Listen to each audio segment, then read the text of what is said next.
I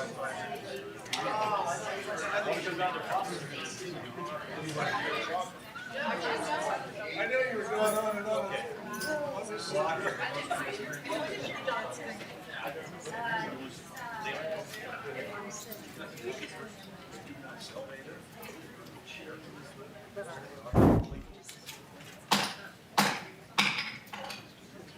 Good afternoon, everybody. Today is January 27th, 2026, and this is the voting meeting of the Prescott City Council. This meeting is now called to order. Roll call, please. Mayor Rusing. Here. Mayor Pro Tem Fruworth. Here. Councilwoman Frederickson. Here. Councilman Gambogi.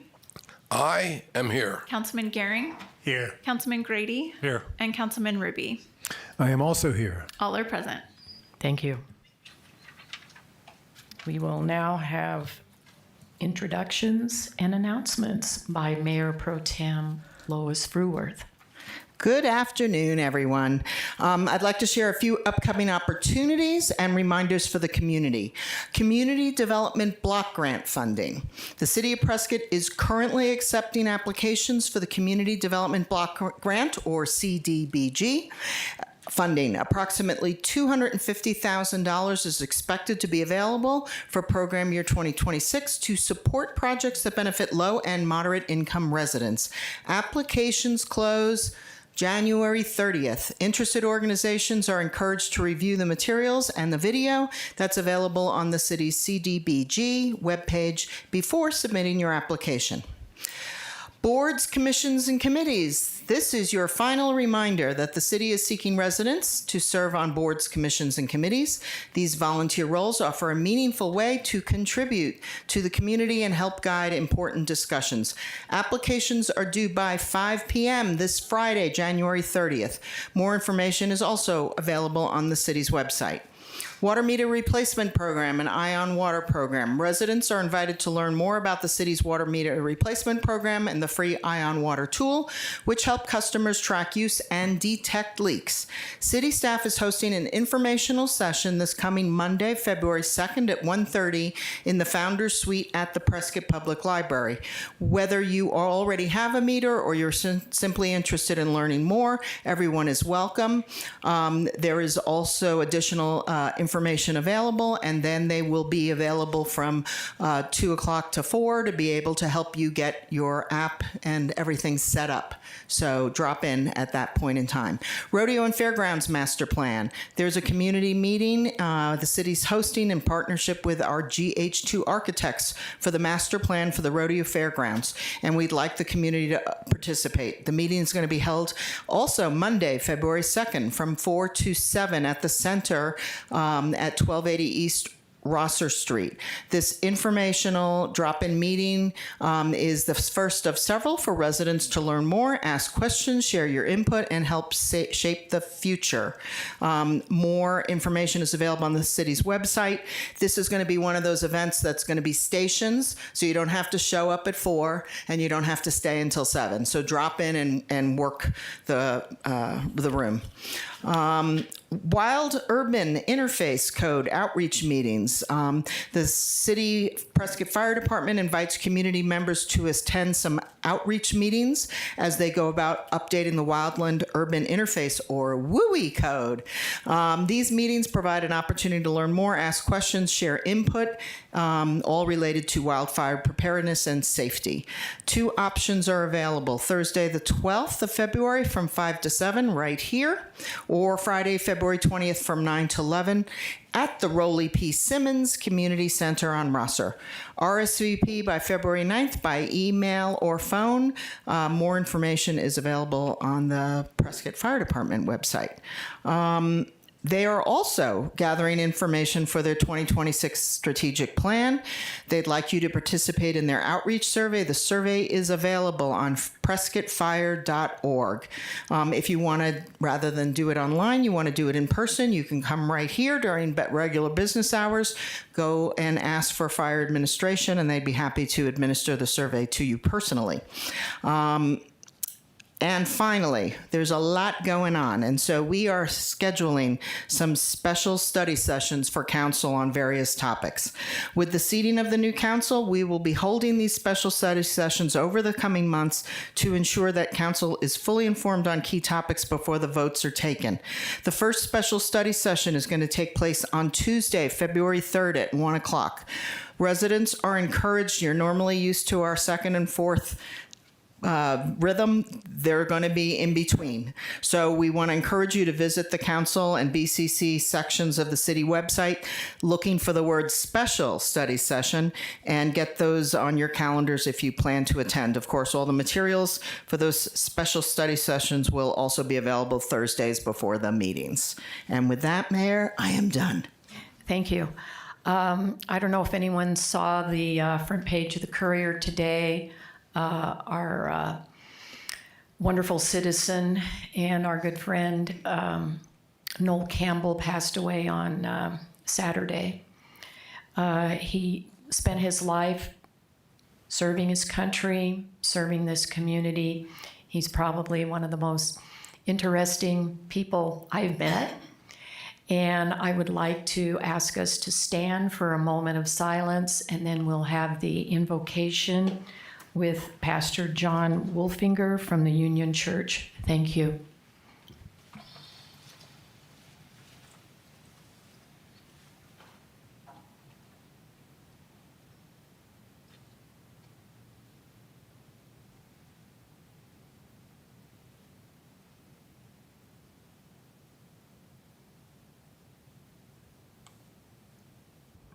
Thank you. Let's pray together. Father, we begin by asking your comfort and peace to meet the Campbell family in their grief, and we thank you for the gift that he's been to us and our community. We thank you for this day that you've made, and we rejoice in the gift of life and community. We're grateful for the beauty, diversity, and resources you've entrusted to the city of Prescott. Help us to be wise stewards of those many blessings. Help us to be a people that follow your call to seek justice, love mercy, and walk humbly with you. May those words guide our work and decisions of the council today. Grant your wisdom and discernment to lead with integrity and fairness and vision so that Prescott may be a place of welcome, of peace and flourishing for all who live here and those who visit. In these days that carry division and spite and increasing hostility, we echo the words of St. Francis that say, make us an instrument of your peace. Where there is hatred, let us sow love. Where there is injury, pardon. Where there is doubt, faith. Where there is despair, hope. Where there is darkness, light. Where there is sadness, joy. O divine Master, grant that we may not so much seek to be consoled as to console, to be understood as to understand, to be loved as to love. For in giving, it's that we receive, in pardoning that we are pardoned, and in dying that we are born to eternal life. And so again, may the decisions made in this chamber serve the common good, strengthen unity, and reflect a spirit of Christ-like love. Would you bless this city, its leaders, and everyone that calls Prescott home? We ask this in the name of the Lord Jesus Christ. Amen. Thank you. Please remain standing, and Councilwoman Frederickson will lead us in the pledge. Thank you. I pledge allegiance to the flag of the United States of America and to the republic for which it stands, one nation, under God, indivisible, with liberty and justice for all.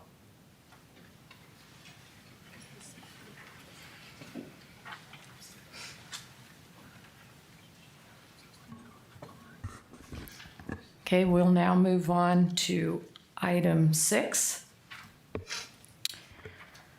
City of Prescott welcomes public engagement. Residents may comment and address the council regarding matters that are not included on the posted agenda during the call to the public. If you wish to speak, please complete a green speaker card and submit it to me prior to the meeting being convened. As a reminder, speakers are limited to 4 minutes, and the call to the public will be limited to 40 minutes in total, with the following stipulations. Citizens will be limited to addressing the council on the same topic only 4 times in total. If a topic has been addressed more than 5 times by different speakers, the mayor may limit future discussions on this topic. Topics of a primarily national concern may be limited at the discretion of the mayor, and the call to the public shall not be used to address the council on current or pending legal matters by a party or their representatives. I have 2 cards today, and the first one is from Michael Marchand.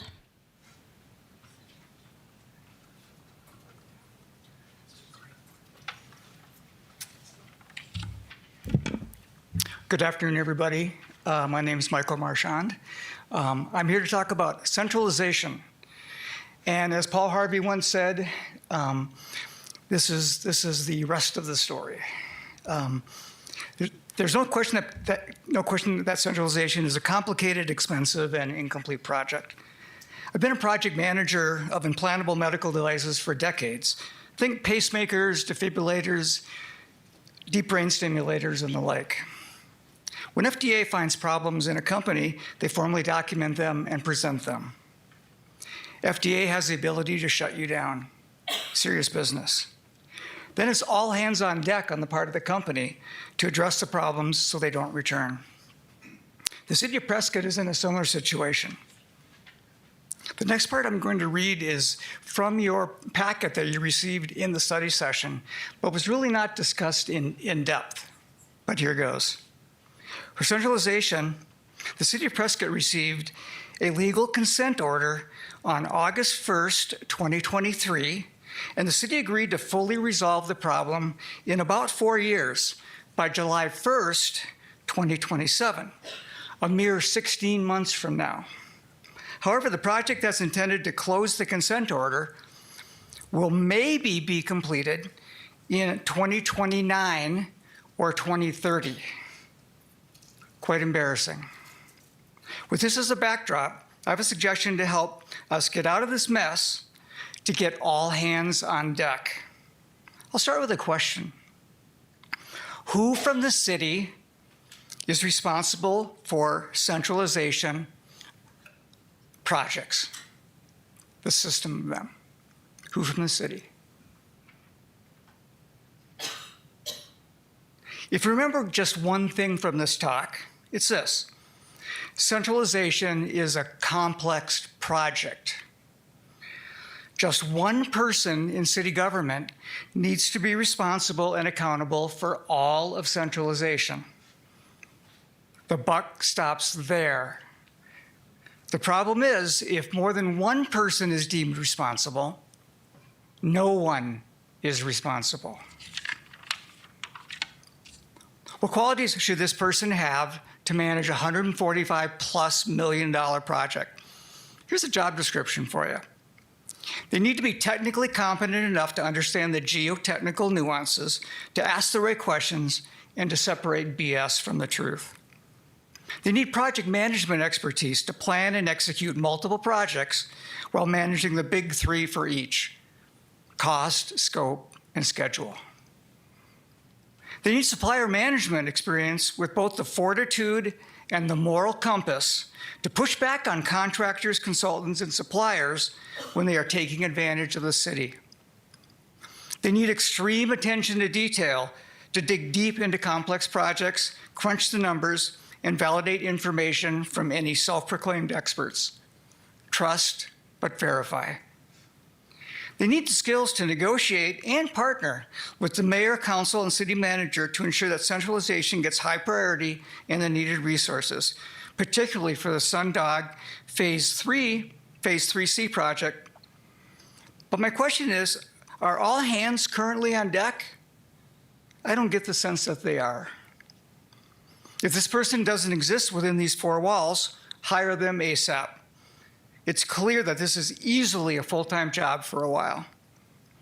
Finally, and perhaps the most important thing of all, give them a catchy title like Centralization Big Cheese, Centralization Honcho, or my favorite, Centralization Czar. Thank you for your time. Steve Hunyer.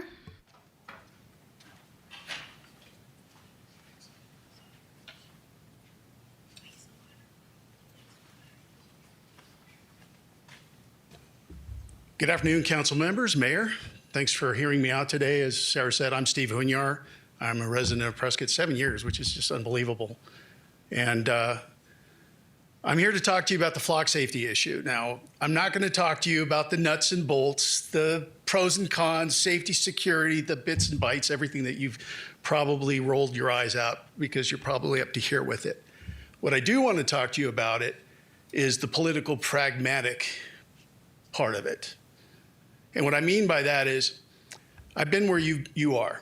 I was an elected board member.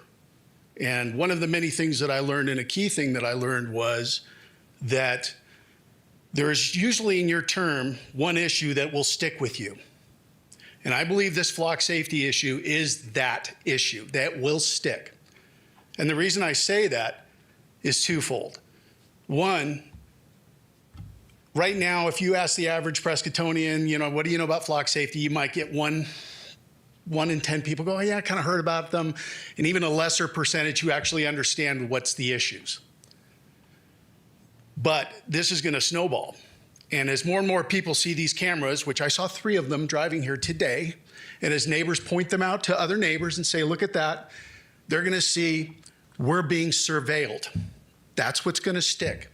And no amount of discussion from flock safety experts or whomever or whatever is going to change their mind. And at the end of the day, all they're going to see and hear every time they drive through a traffic circle or every time they drive through an intersection and see those black cameras that look like R2-D2, they're going to say, we're being surveilled.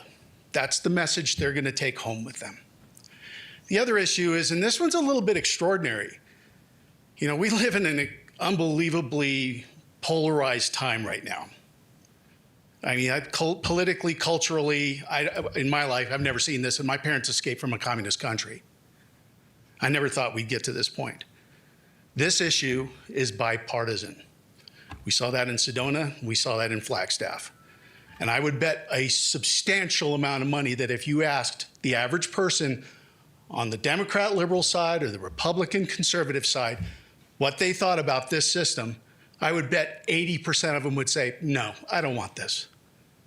So the reason I'm here to talk to you about this is because if you don't get rid of this system and cancel these contracts, this is going to hang on to you. And if you have aspirations of maintaining your seats or even higher aspirations of some other office somewhere else, it's going to stick with you. And your opponents are going to use that to their advantage. They're going to say, I would. If I was running against one of you, I would say, they voted to surveil you. That'd be one of the issues. The big thing is that this is going to snowball and come back and back and back like it did in Sedona until finally you're going to give up and say, take these things out. That's my prediction of what's going to happen. So just do it now.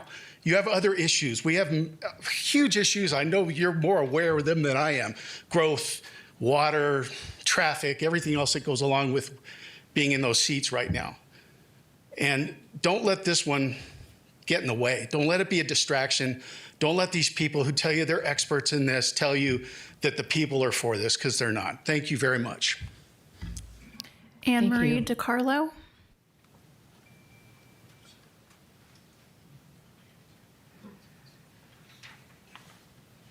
Good afternoon. Thank you. Again, I appreciate you allowing me to address you on this very same topic. I'm not as eloquent as Steve, so I'm going to read, so pardon me for doing that. The public has learned about these flock cameras, as Steve had indicated, and there are many here who are very upset about it. I think there are 46 cameras here. I'm not sure. I know there was a different number given in the study session, but I'm not sure if that's just referring to how many are linked to the system currently, but I think there's a potential for more here. We understand that these purchases were made by former Mayor Good on behalf of the police department without the approval of City Council.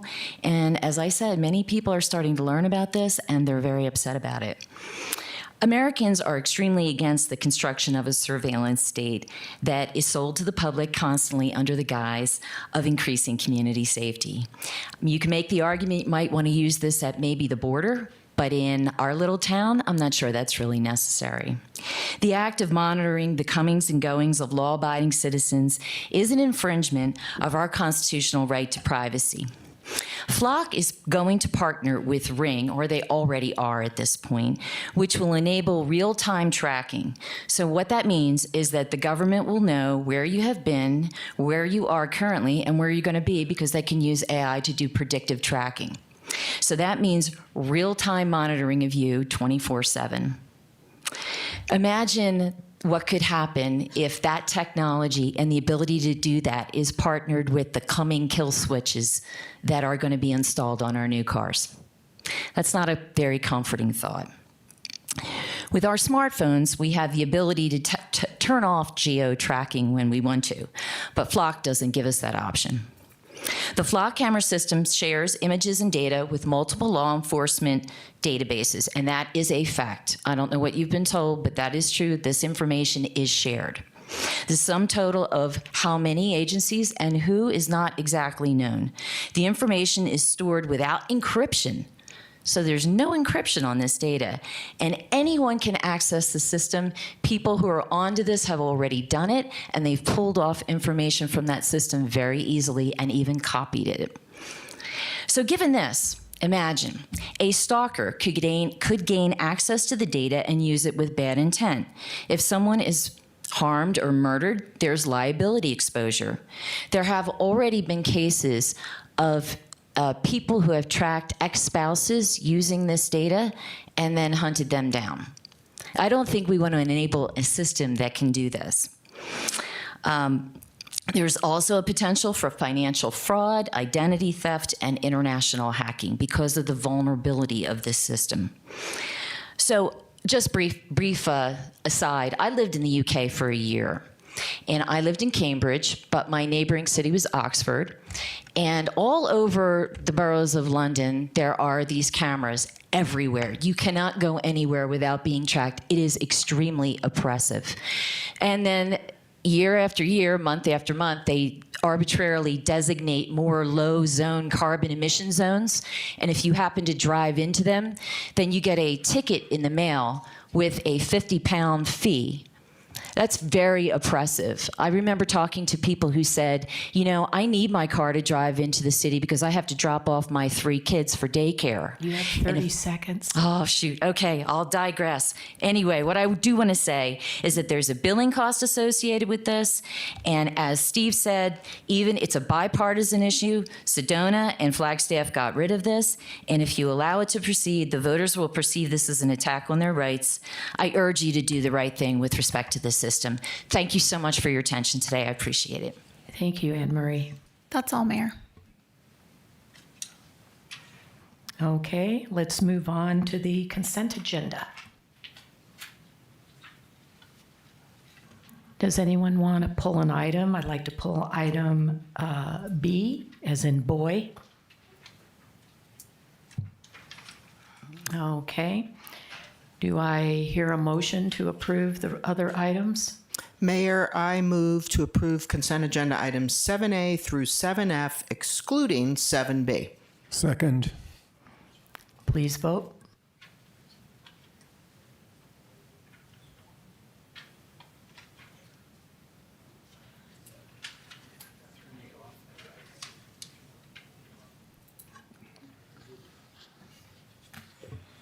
Passes 7-0. Okay. Thank you.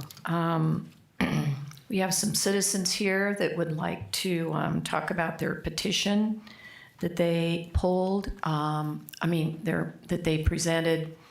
They have a resolution. It's concerning the rodeo and our master plan that we've got in the works. They're concerned because some of the open space that's on the rodeo grounds is included in the master plan and it should be separate. And so if anyone's here, I'd appreciate to hear from them. Mayor, do you want to just move on to public comment, or do you want to have council discussion first? I think we should just have the public comment and then we can have a council discussion. Okay. Bonnie McMinn?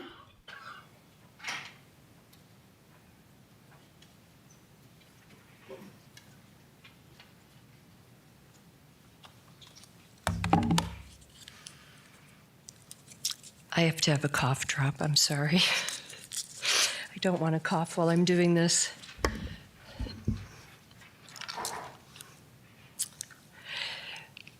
Mayor and Council, Bonnie McMinn, Prescott, thank you for the opportunity to speak again on the citizen petition and accompanying resolution. I will focus my remarks on Section 3, which asks the Council to exclude 4.21 acres of voter-protected open space from the Rodeo Fairgrounds Master Plan boundary. Other speakers will be addressing the remaining sections. Last summer, Prescott voters spoke clearly and decisively when they overwhelmingly approved Prop 484. This community chose to permanently protect open space by placing it in the city charter. Given that mandate, it is unclear why 2 written staff communications directed the city's master plan consultant to include 4.21 acres of protected open space within the Rodeo Fairgrounds planning boundary. There is no legal, logical, or planning basis for doing so. This parcel is not included in any current lease and not part of the publicly posted legal description of the Rodeo Fairgrounds on the website. And it is not managed by the rodeo or its tenants. Including it raises serious concerns about compliance with the open space protections now required by the city charter. Importantly, this parcel was explicitly included, and I've given you all a copy of the list, the detailed list, which did include parcel numbers. It was listed as protected open space assembled and vetted by city staff for Proposition 484. That list was then reviewed and approved by council before being referred to the voters in August. There is simply no legal or policy basis for singling out this voter-protected open space and folding it into an unrelated master planning effort. The land is not considered usable land under the city's own RFP. That document expressly states, and I quote, "The site is approximately 43 acres. However, all of this acreage may not be usable due to rock outcroppings, open space designation, and floodplain consideration. The consultant shall determine usable acres." The consultant asked about the usable acres and if it should be included, and we have 2 communications where staff directed the council to the consultant to include it. Look at this from the perspective of the public. If the land is not usable, why even include it in the master plan? It just confuses people. The Rodeo Fairgrounds land identified on the city's website as being within the master plan boundary is currently controlled by perimeter and interior fencing, video cameras, restricted office hours, admission fees, and no trespassing signage. There is no accessible public open space within the Rodeo Fairgrounds master plan boundaries. Including this parcel treats voter-protected open space as something to be negotiated within a master plan rather than protected by the city charter. Proposition 484 is law codified by the Prescott City Charter. Correcting the erroneous city map, and I've given you a copy of what the city put out for the Monday meeting. Correcting the erroneous map being distributed to the public is both straightforward and necessary for accuracy, transparency, and public trust. I urge the council to support the petition and the accompanying resolution, and specifically Section 3, which makes clear to the public that the 4.21 acres of voter-protected open space are excluded from the Rodeo Fairgrounds master plan boundaries. Thank you. Thank you, Bonnie. I think that's a good point about the open space. I remember last year when I was a candidate, that was already on the radar, and people were worried that, the $15.3 million appropriation, some of that was going to go to open space. And I thought, that sounds pretty far-fetched. But then when you look at a map It's not even a survey. Why we can't have a survey in our information papers, I don't know. But I think you're bringing up a very good point, and we do need to exclude the open space element from any mention in this master plan, because we're not going to be doing anything with it. And then do you want to address section 1, the removing the sunset date? I can go to our next public commenter. Yeah, Alrighty. we're Ralph lined up. Hess. Thank you.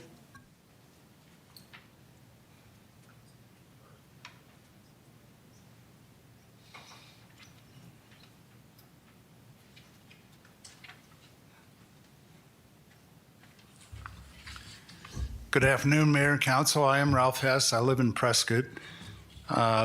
Deb Thalassides is one of the co-petitioners. She's unable to be here today, so she asked me to read her comment. So I'll be reading her comment, and the first person will be actually Deb Thalassides. Thank you, Mayor and members of City Council. I am Deb Thalassides, a Prescott resident and co-petitioner on Resolution 2023-1862, as well as co-petitioner on the petition before you today.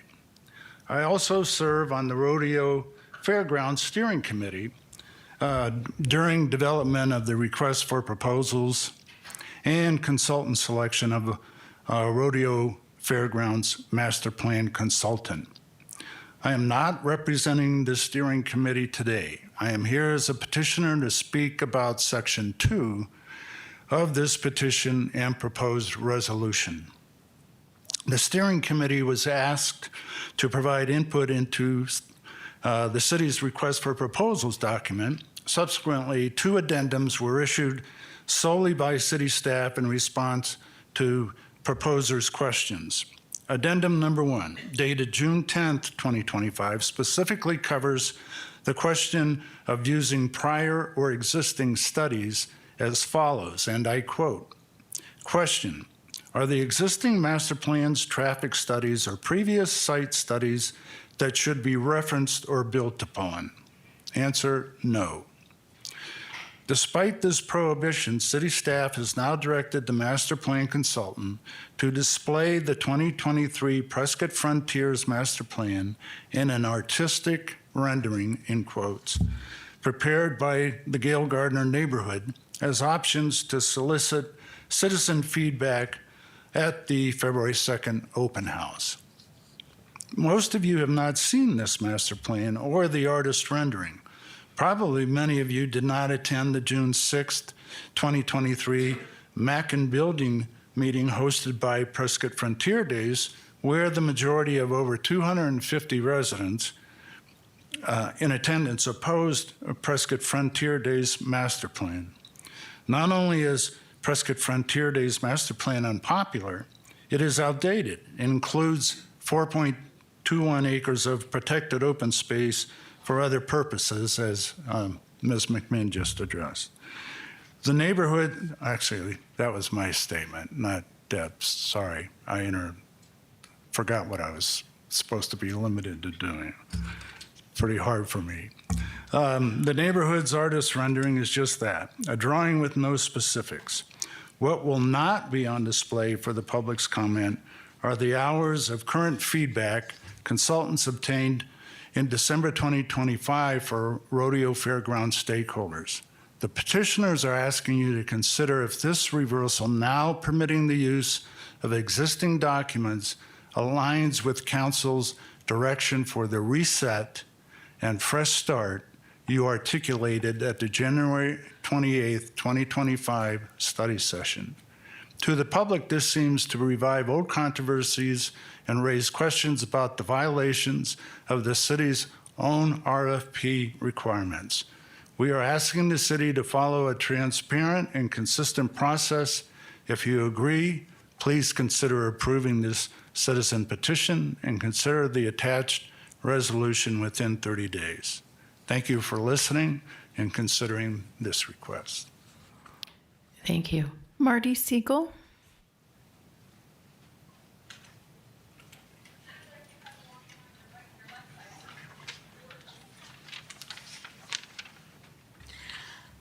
Good afternoon, Mayor Rusing, members of the council, city staff. Would you pull your microphone down, please? Thank you. Why, certainly.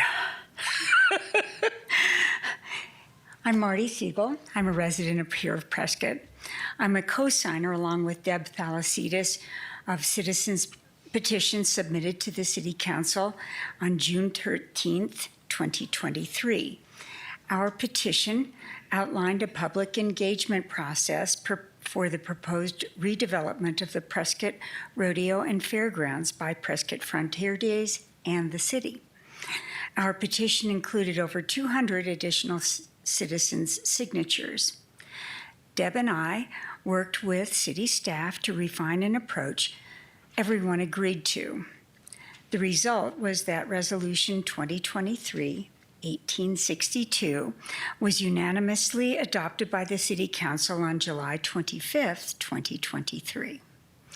The public engagement process required by Resolution 2023-1862 was more recently emphasized by city staff in their January 28, 2025 study session presentation seeking approval for a city-led master planning effort. We sincerely appreciate city staff affirming their commitment to the resolution and to public engagement. Unfortunately, Resolution 2023-1862 contains an effective end date of July 1st, 2026. The city's current schedule shows the master planning process extending until at least August of 2026. This means that any zoning action would presumably follow after that date. We are therefore simply requesting that the City Council direct city staff to revise Resolution 2023-1862 by eliminating the end date of July 1st, 2026. We have asked that this simple change be brought before the City Council for consideration within 30 days of your direction. We all clearly value community discourse, especially in regard to the decision-making process involved with a project as large and with as much long-term impact as the proposed redevelopment plans for the rodeo fairgrounds that is located in a well-established residential neighborhood within the city limits. With a site that includes an existing 4.1 acres of open space with beautiful hiking trails, that includes our beloved world's oldest rodeo arena, that includes several historic buildings and considerable land space, it is imperative that commentary from neighborhood representatives and the community at large be not only heard, but also valued and seriously considered in the master planning process for the rodeo and fairgrounds of Prescott. Thank you for your consideration. Thank you, Marty. That's all, Mayor. Okay, does anyone want to start the discussion? We have Lois. You know, when I was looking at all of this, when it came in and thereafter and preparing for today, I'm going to take each section at a time of the proposed resolution.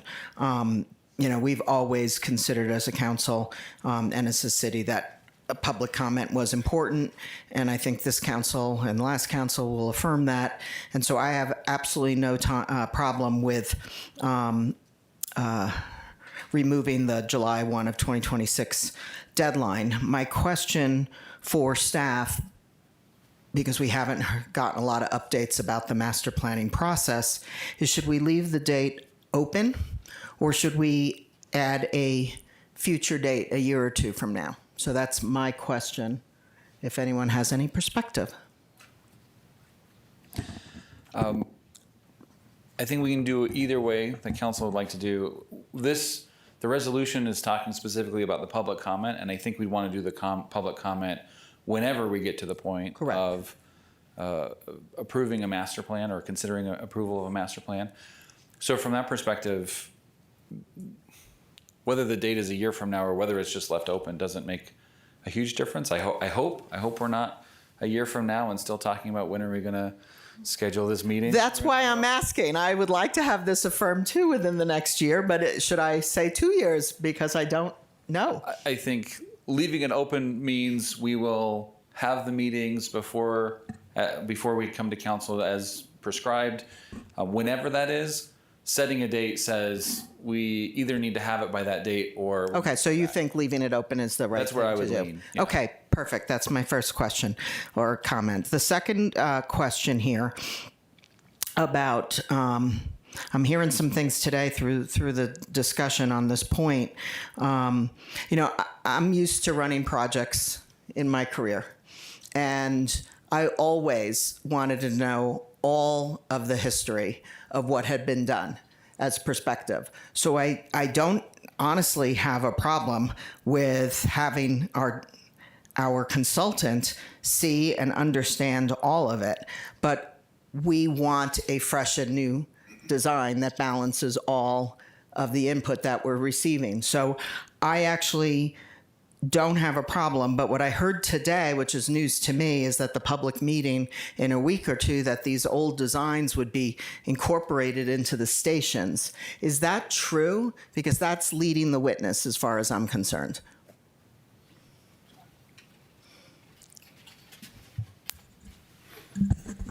Yes, Mike Morris, Deputy City Manager. Yes, during the steering committee discussions, the consultant came to us.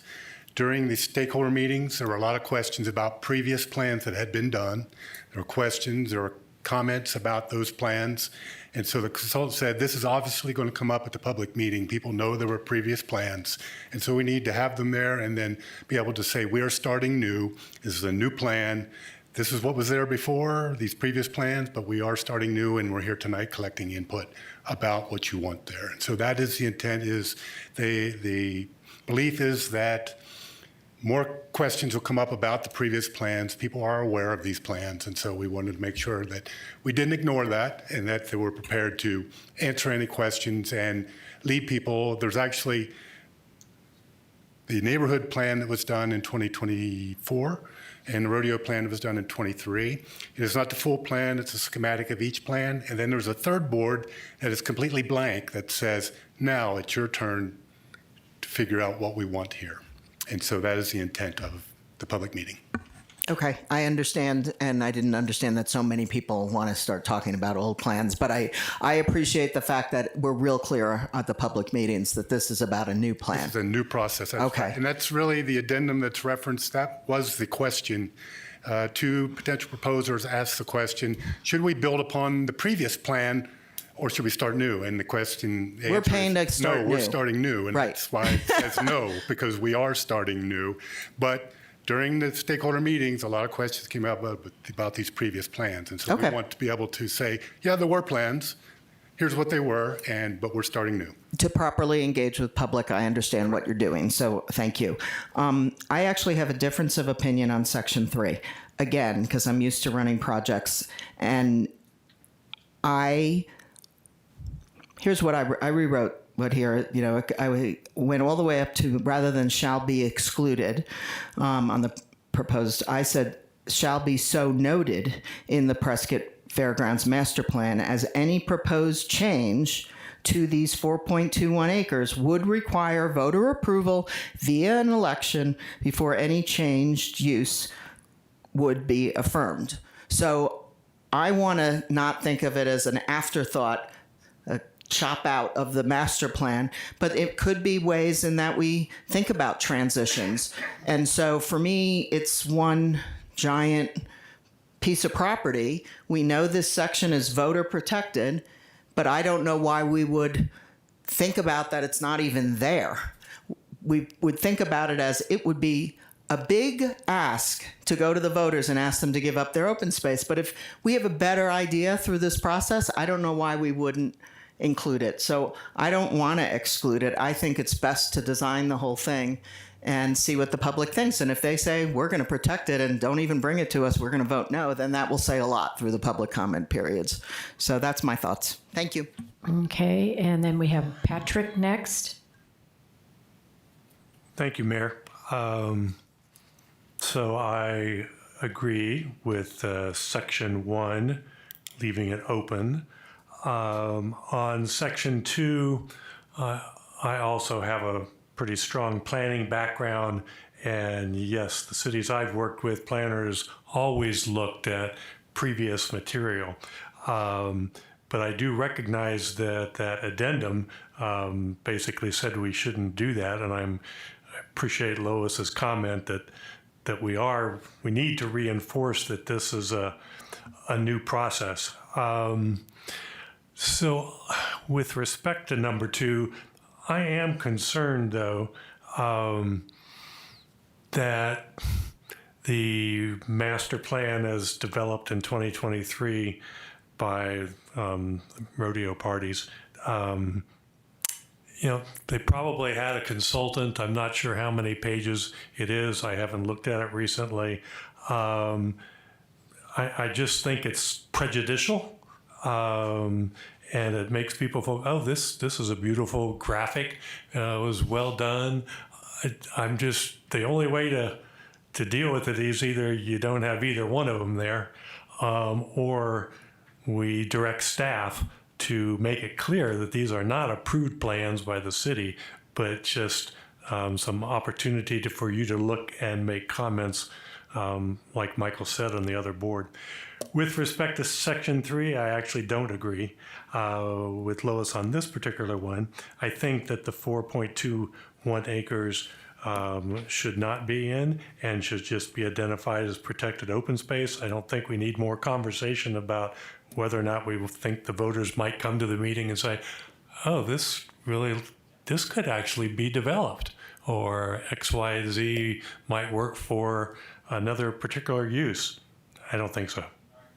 Those are my comments. Mayor, could I jump in right there? Yes, please. With respect to including the open space in the plan, I think it's less about, is there another use that we might want to use? Do we want to think about going to the voters and using open space?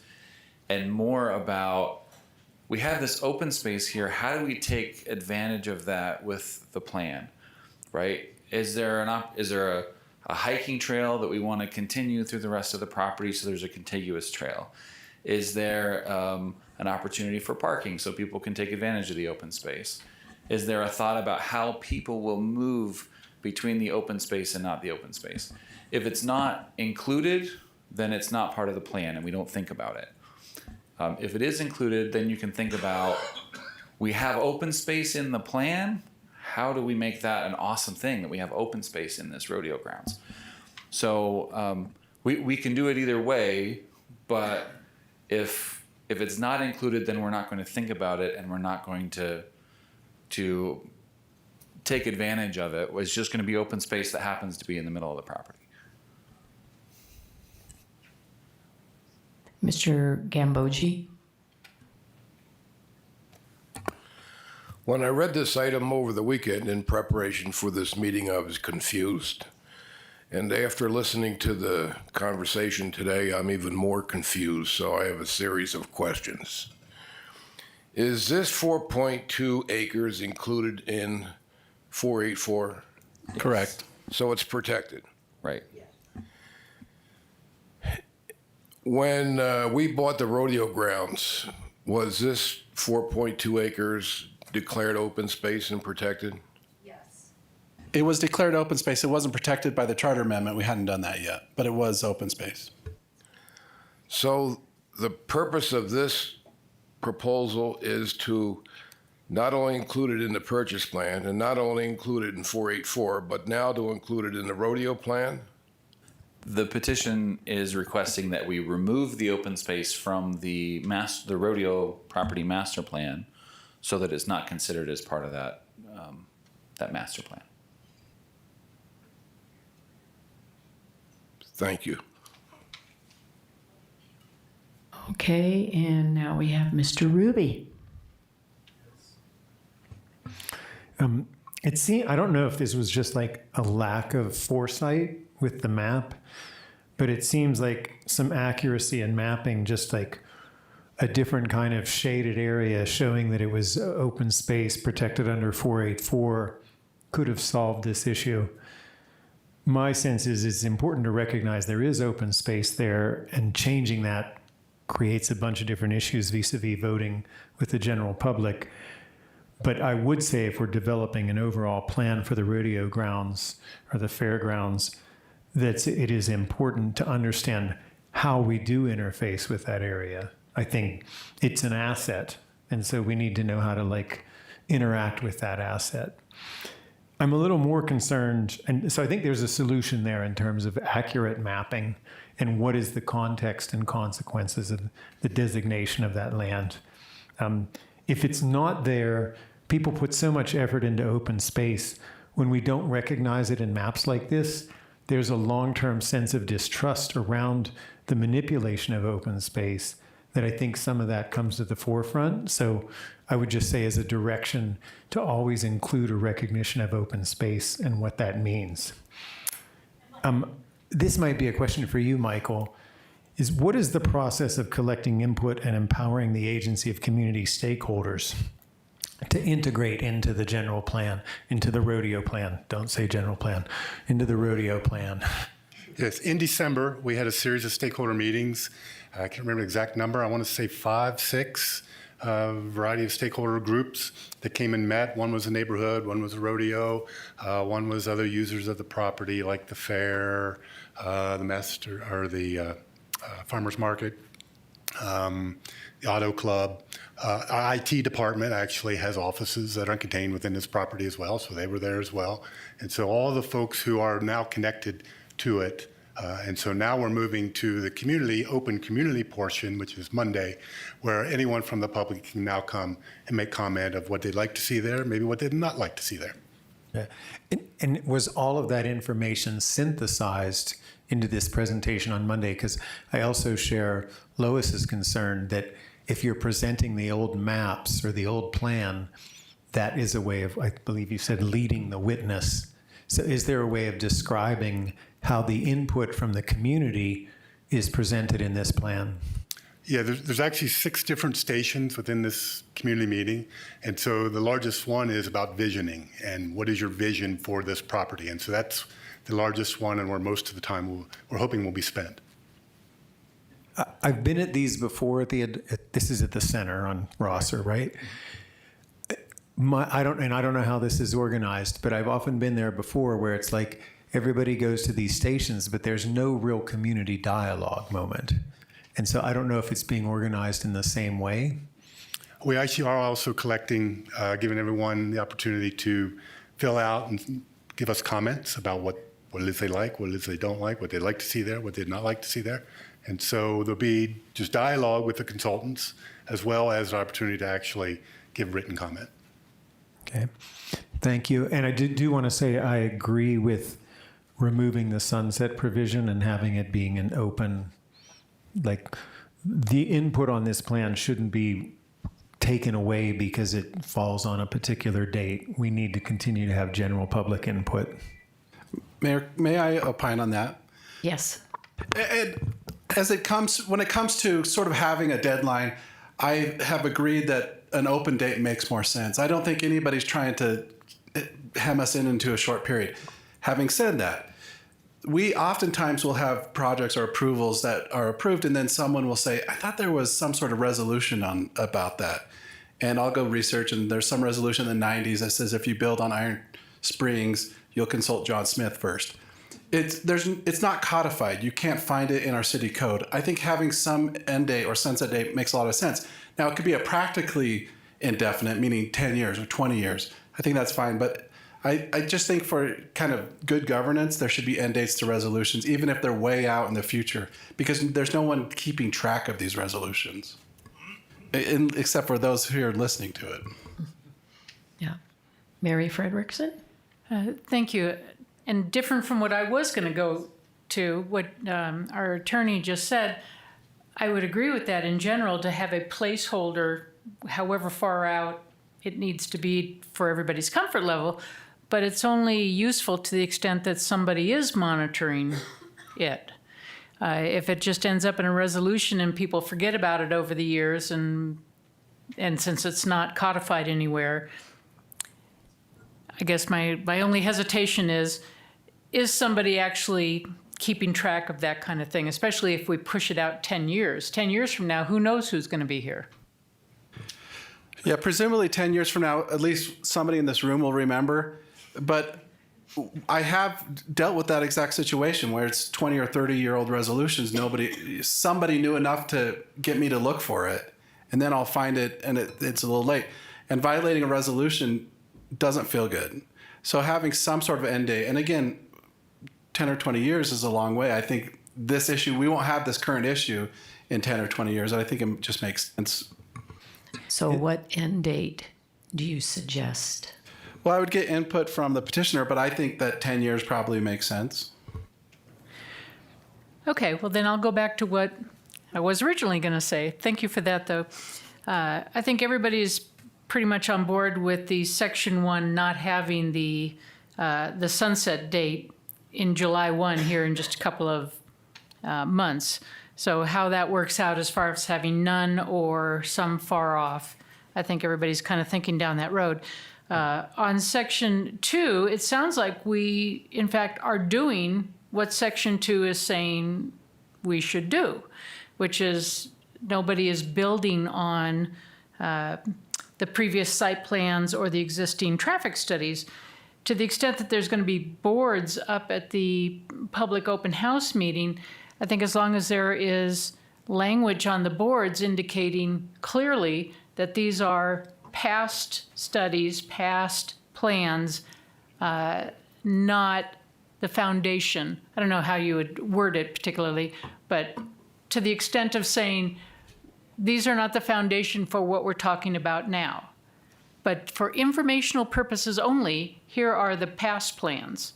But it says just strictly from the language of Section 2, it sounds like we are already doing that, which is the city staff and the consultant are not building on the past plans. So I think that section's good. As far as Section 3 goes, I like what Mr. Ruby was saying as far as changing the mapping to just reflect the fact that there is that open space parcel there with, I would suggest, some language or indicator on that this is charter protected open space, will not be amended, developed, sold, leased without voter approval. So at least it's recognized that it's there. I'm uncomfortable with the idea that it's included in the map, it's included in the master plan, because that to me implies, and we're going to do something with it. And that is contrary to 484's intent. But I do like the idea of having it on the map just so that we recognize that there it is. And it's protected. So I think excluding it from the master plan, I would agree with that I don't think there should be anything in the master plan that talks about using it for any purposes, but including it in the map just as an informational point that it's there and we recognize it as a 484 protected parcel. Thank you. We have Mr. Grady. Did you want to speak again, Jay? Thank you, Mayor. So trying to bring some resolution to some of this. In Section 1, City Council has said this is one of our highest priorities for 2026. And so, no, I don't want it out there for 10 years. I could live with December 31st of this year. I'm skipping to 3. Yeah, I can live with what Jay and Mary were just proposing with accurate mapping. And I also think that we've come to some mutual conclusion too on Section 2, that as long as it's formally recognized somewhere at that table that this is a new process and these two maps or charts or whatever material the staff is planning on putting out there is not the solution. Let me weigh in on a few things here. Section 1, I'm okay with leaving it open. I mean, I don't think we need to die on that hill. I agree with Section 2. It'd be very helpful to show the public what past master plans included and what they didn't include. And I think they'd be smart enough to know that we're just having them there as informational uses, but I think it's important to include them. And then on Section 3, I've been on council for 6 years. We've always had issues with maps, and I feel that all of our open space is passive use, and if we include it on the map, the planner might feel that he has to do something with it, build a gazebo on it or something, or improve it somehow. So I'd like to leave it as it is with trails, passive use. Don't even put it on the map. We know it's there, but I'm afraid it'll just confuse people if it's on the map. And I just would like to keep it simple. So I think we've had enough discussion. We need to move forward here. I would like to make a motion that we approve this petition and resolution as it is, with the open date, include the previous master plans, and just exclude the open space. Do I hear a second? Second. Please vote.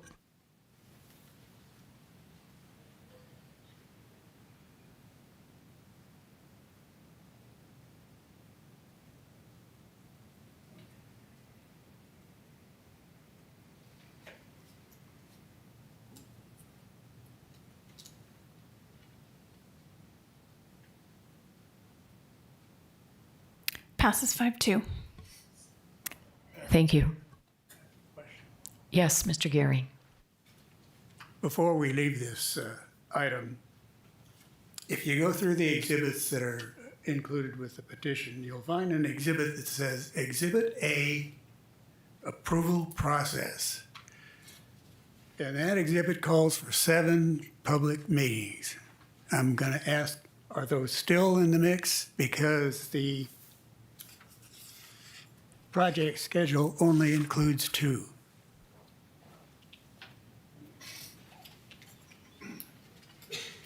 Yeah, the resolution that was presented in the petition is about a rezoning and not the master plan process. So it's a completely different topic or plan, if you will. I think is that what you're referring to? No. I'm of the opinion that Deb Thalassides sat down with senior staff and negotiated the number of 7 public hearings, and that exhibit exemplifies what they agreed to, and that's what I'm asking. Is that still in force? That is the rezoning that's in the petition, which, yes, that's correct, for the rezoning, if it is rezoned at any time. So it's a separate item. No, by removing the sunset, you keep those items in place for any rezoning in the future. Okay, thank you for the clarification. Excuse me, Mr. Hess, do you want to come up? Madam Mayor, point of order, we voted. Yeah, but we can still have some public input. I'm not here to kind of persuade or dissuade you from any action you've taken.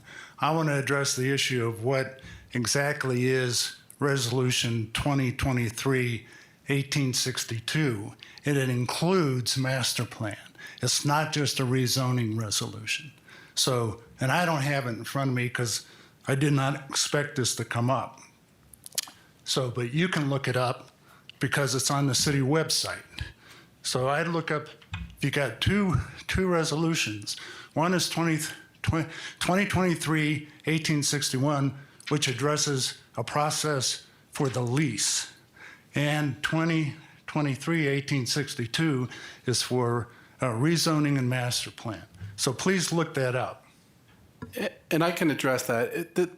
And feel free to stay, but the petition refers to master plans, site plans, rezoning, and so forth. In the section 3 and it was our interpretation, but the section 3 says for any approval process for zoning or increase of use. So the extent the master plan would increase use, it would fall under that. I'm sorry, I didn't say I'm Ralph Hess from Prescott, Arizona. And that's who's speaking, and I thank you. Thank you. Mayor, I'm still confused over here. Sorry, I can't get it together, but the question is, are we planning on 7 public meetings or not? Yeah, that's why we have the open sunset date, so we can have all these meetings. I'll just jump in. When you look at the approval process, there's 7 meetings. We'll have the 7 meetings, and it's specific for what the meetings are for. So, for example, one of the meetings is for the Water Issue Subcommittee. One of the meetings is for the Planning and Zoning Commission meeting. There are 2 at the beginning for neighborhood meetings that at the time, those were to be conducted by the Prescott Frontier Days. But it's specific in the resolution, so we'll follow the resolution and we'll have all the meetings that are stated there. Okay, great, thanks. All righty then. I think I'm going to have to order the pizza because it looks like we're going to be here again till 7. But that's okay. This was the biggie. And thank you very much to the public, the petitioners.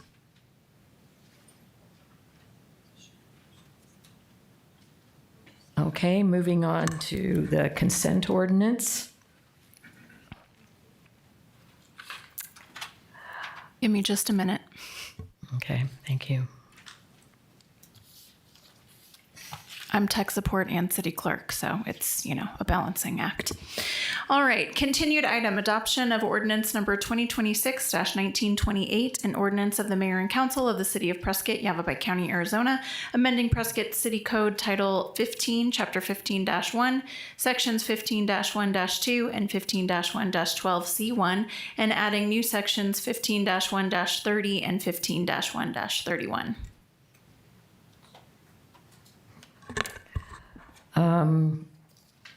I think the main question was that we needed to eliminate waiting because we didn't want to have people get a ticket for launching their kayak because they were up to their knees in water, or little kids running around playing.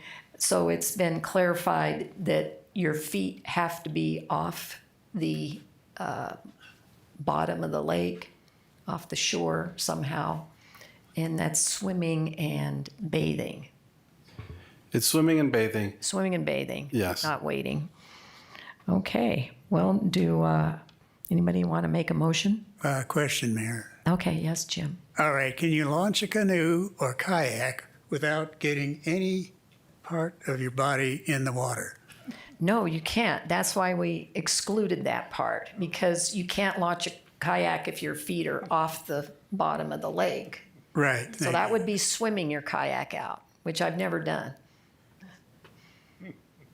But anyway, so I move that we adopt consent ordinance 2026-1928, and thank you to the staff for rewriting that for us.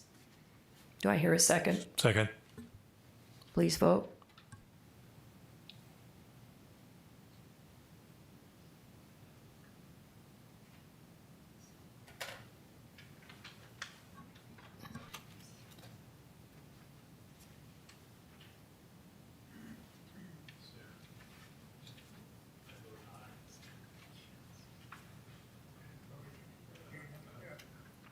Passes 6-0-1.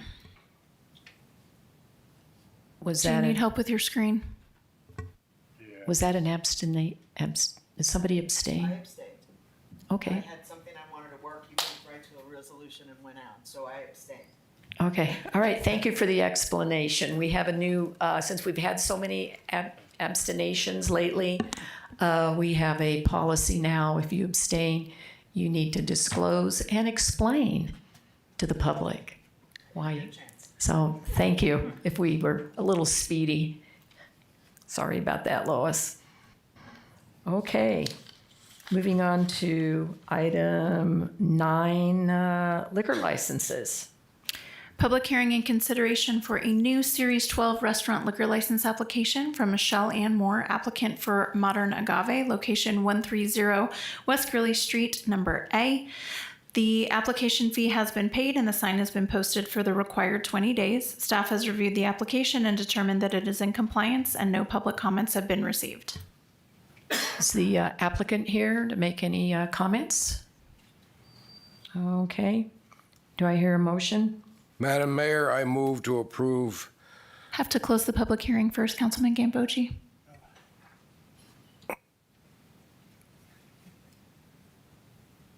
Do you want to do that? Sorry.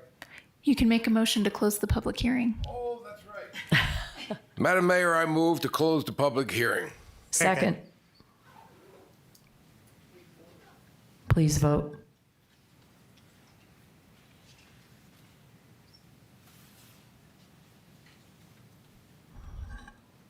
Passes 7-0. Now you can make the motion on the approval. I move to approve liquor license 9A for the new Series 12 restaurant liquor license from Michelle Ann Moore, applicant for Modern Agave. Second. Please vote.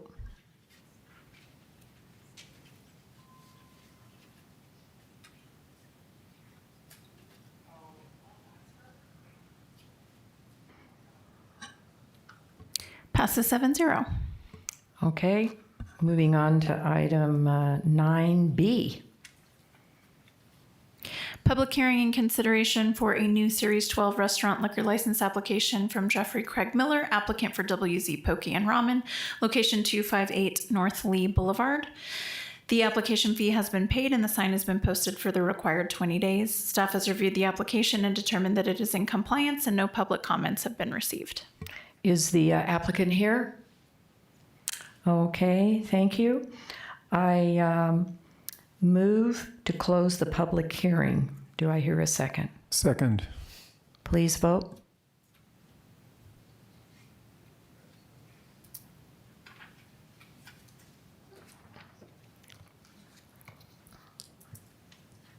Passes 7-0. Okay, I move to approve liquor license application number 369955 for a new Series 12 restaurant liquor license for WZ Poke and Ramen. Second. Please vote.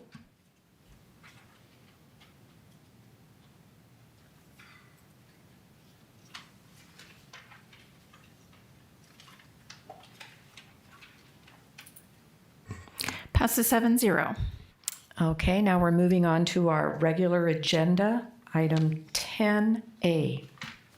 Adoption of ordinance number 2026-1929, an ordinance of the mayor and council of the city of Prescott, Yavapai County, Arizona, approving city contract number 2026-167, a purchase agreement between the city of Prescott and Embry-Riddle Aeronautical University, Inc., and subsequently authorizing the purchase of approximately 0.94 acres of real property located at APN 102-03-036.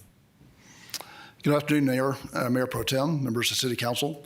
My name is Rick Kreider. I serve as your airport director. And I have the dubious honor of the last item on the agenda on a very long day. We're going to tag team this a little bit, but because we have some new members of council, I want to go back in history a little bit. I think we've got a slide that Sarah's going to help me out with. A little bit of history. As I arrived in Prescott, the FAA was in the middle of a site selection process for a replacement air traffic control tower.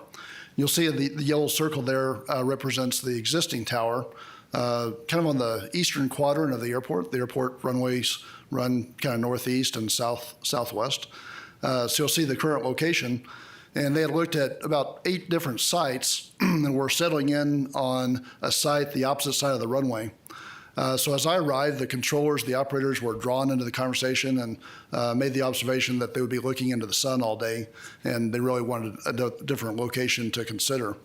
So I, as the new guy, a naive comment, I said, well, let's look at our airport layout plan. We have a site that's on the same side. What do we consider that? Come to find out, the land had already been purchased. There were warehouses under construction, so that site no longer worked. So we kind of scrambled. This is referred to as Site 10. It's a compilation of 4 lots to meet the requirements of the FAA. The 3 in blue represent lots that have already been purchased by previous council actions. The 2 contiguous lots are currently in escrow. The seller wanted to leave them in escrow for 2 years for tax reasons. They're in escrow now. We'll close on those lots in about a year. The 3rd lot that's on the corner there has already been closed. It was purchased a few months back. So here we are today talking about the pink or the purple lot there on the corner. The last remaining, it's owned by Embry-Riddle, as the resolution states. Very willing seller, and my partner in crime, Brian Sparks, is going to talk about the deal points of that real estate transaction. I would say though that the requirement is for 3 acres, roughly 3 acres. We've assembled 4 lots, roughly 4 acres, because we don't know whether the road needs to be straightened out to meet the security setback requirements. A little bit about the tower itself. The current tower is about 75 feet in height. The new tower will be about 175 to 180. It also sits about 20 or 25 feet higher in elevation because it goes kind of up that hill further away from the runway and the taxiway. It considers the future extension and shift of the runway. And so it meets all the criteria. This is the last piece, and happy to bring this to you. And we're happy to have 4 happy, willing sellers to assemble this site. The FAA is very anxious for us to sign our consent and notify our tenants so they can move into the environmental process and the design. So without further ado, I'll introduce Brian Sparks, who can introduce himself and talk about kind of the deal points. And we'll be up here together and answer any questions you might have. Okay, thank you. Thank you, Mayor and Council. Brian Sparks, Real Estate Administrator. As Rick alluded to, the lots there that we have under control are lots 17, 18, and 20. 17 and 18 we have purchased from a Square Development, and the reason for the long escrow on these is that they did a 1031 tax exchange to purchase these lots, so they have to hold them for 2 years before they can get rid of them. And so we have an escrow that will close right around January, I believe it's 15th of 2027 on those. Lot 20 we have successfully bought and closed, as Rick said, with the prior council's approval. So lot 19 will be the last one, and it will actually be the most affordable one that we've bought out there. We paid an average of about $310 for the other 3 lots. This one we're getting in the $240 range.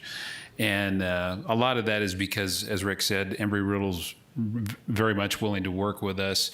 They purchased that lot under favorable conditions and basically are willing to just turn around and sell it to us for what they have into it. We're giving them just a slight bump on that for their holding costs. So everything in the contract is pretty much boilerplate. It's all of the fees are split 50-50. The lot's a finished lot. All utilities are already in and installed. It's ready to go. And so if you have any questions, Rick and I are happy to answer them. Thank you. And then we can be reimbursed by ADOT for 90% or could be reimbursed? Yes, ma'am. The intent is once we've assembled the property, we've gone through the environmental, we have our real estate transaction with the FAA, we will pursue that reimbursement with the state. The FAA is not really able to do that because it's a different division that provides airport development funds versus the F&E folks. So federal funding is out, but state funding is a consideration, and we're happy to have that conversation. I've already started that conversation with ADOT. Well, this is an exciting step towards our runway extension. Yes, ma'am. Because we need to have a visual yes, at the end of that 10,000-foot runway. That's right. Okay, do we have any comments? Patrick Grady? Oh, sorry, it's left over. Mr. Gehring, you're a pilot. What do you think? Yeah, I've been through this with Rick. Move approval. Okay. Anyone else have any comments? Okay, well, this looks pretty straightforward then. Okay, do I hear a motion? Mayor, I move to adopt ordinance number 2026-1929. Second. Please vote.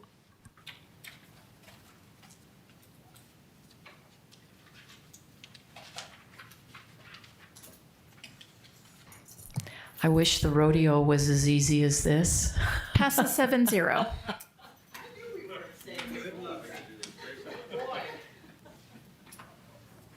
Thank you, everyone out there, for bearing with us. This is our first one done before 5 p.m. Yay.